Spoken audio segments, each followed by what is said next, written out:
But breaking out very quickly right at the top is Andrea Franklin from the Florida Sundogs, being trailed by Gina Lombardo. And now Karen Magnuson is trying to catch up. Similar to what we saw in the Western Conference Championship, Ken, these teams are trying a lot of techniques, different jammers, each jam seeing what works. We know it's for all the marbles, and they're going to see what works here in the first half to carry them through for the rest of the game. Karen Magnuson catches up in the big elbow to Gina Lombardo. We talk about the physical play of Magnuson. There is nobody better, and now she does the exact same, dropping Andrea Franklin. Denise Loden calling up Magnuson. This should be a very interesting confrontation. Loden said she's going to play clean but physical, and it's certainly a very legal elbow. Drops Magnuson in her tracks as we come up on 10 seconds remaining. Now you see Janet Abraham coming out. She's worried about blocking out Denise Loden. Talk about blocking out Denise. She blocks her right out over the track. Karen Magnuson goes by Loden, picks up 1 point, and cuts off the jam. And it is 4-1 enforcers. Well, when we talk about Karen Magnuson, her versatility, being a jammer and a blocker. You saw her catch. She just gave away the jammer helmet, and now she's putting on a blocker helmet. And Denise Loden, she talked about wanting to play physical but clean. We'll see how long that lasts. She just took a header off the track, Ken. Certainly Denise Loden still outside the track. A very key injury for the Florida Sundogs if she is unable to continue. Now we've got speed and speed. Heather Gunners for the New York Enforcers, Pan American gold medal winner, and Debbie Rice is in the Guinness Book of World Records, the fastest woman on inline skates ever. The 2 jammers out. As the other 2 jammers now finally, Gina Lombardo is able to break free. You see Rice and Gunners continue to trade elbows as they come around, and now dropping back Janet Abraham along with April Tunnel for the Sundogs. And now you see the lift right there by the New York Enforcer. The Sisters of Suffering, and they pull it off to absolute perfection, allowing Gunnan to fly by. We'll wait for the official scoring. The referee's conversing right now. But great strategy.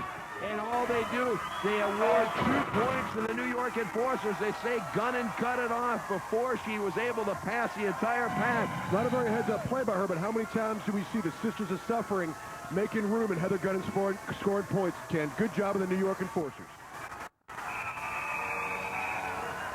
6-1 New York. The Sundog women in danger of being blown out of this one very early on. And now Shelley Rossell breaks out, the best jammer for the New York Enforcers, along with Kathy Evangelo. Evangelo trying to take a page out of the Enforcer women's playbook, getting a little physical, was able to slow Shelley Rossell down, but it's going to take a little more than an elbow to take Rossell down. You see Rossell reaching for the hair of Kathy Evangelo, unable to get it, but these Enforcer women, it's like the motto says, you know, win if you can, cheat if you must, and they are no strangers to it now. Evangelo flies right by Andrea Franklin with an elbow, slows down Shelley Rossell. Evangelo goes by, passes Karen Magnuson for 1 point, and very quickly cuts off the jam, not allowing Shelley Rossell to get into scoring position. Heads-up play by the Florida Sundogs. 6-2 New York Enforcers as the game clock and the jam clock are exactly even. 54 seconds showing on each. Now you see Denise Loden back on the track. She gives the big whip to Gina Lombardo. But right there, as we talked about, Shelley Rossell with her stride for stride.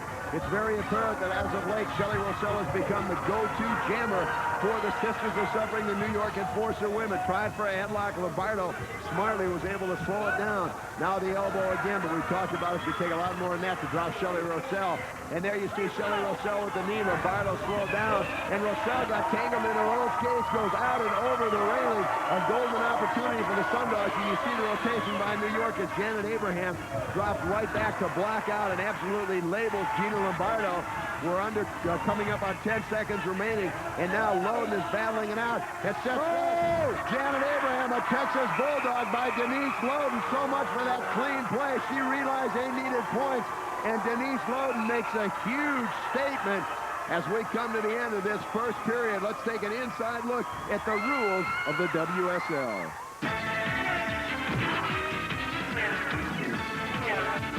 I'm Sean Corbin, but you probably know me as that blind idiot. If you think my job is so easy, you try calling this jam. Sam and Micah Martin go out on the jam together, but Sam goes over the rails. He's still off the track when Micah comes back around. Finally, the jam ends when Mark Webber lays this hit into Bill Barker and Micah Martin falls off the jam. So how many points would you give the Hot Dice? If you said 2, you'd be wrong. Micah gets 1 point for passing Sam, and another for passing Barker. But while Sam was off the track, Nevada's second jammer passed him too. That means there should be 3 points. I bet you didn't see the second jammer. Think of that the next time you call me blind. The Enforcers lead the Sundogs. We'll be back with more right after this. Sundogs 2. The first period went almost exactly as we would have thought. The Enforcers got their scoring from their big guns. Shirley Rossell with 3, Heather Gunnan with 2. And Hunk, you talked about how the Enforcers like to play defensively. They held Debbie Rice, the Sundog ace, to only 1 point. Well, you're absolutely right, and the Enforcers got a quick lead, but more importantly, they got the Sundog women into an Enforcer-esque type game. And what I mean by that is we started seeing power. You see Janet Abraham, who has more power in her vocabulary than a motivational speaker, but she gets Denise Loden to play her game. I don't know if Denise Loden's playing clean, but she took it to Janet Abraham. But I think they've got Denise Loden out of that clean skating into a power game, which is going to bode bad for the Sundogs later. Well, we knew if Denise Loden was tested, she would certainly push the envelope. Right now, Broadway, Danny Wolf is standing by with a very happy Enforcer captain. Mark, you told me earlier that if you and the 5-borough lineup can contain Bill Barker, then it'll be easy skating into the championship game. Absolutely. The Eastern Championship is mine. My strategy is, as it always is, I go after the big guys, and in this case, Bill Barker is the closest thing they got. Mark, I want to shake your hand. Wish you the best of luck in this game. You are a freak. I mean, I'm a freak. I think it's safe to say that Mark D'Amato does not like Danny Wolf.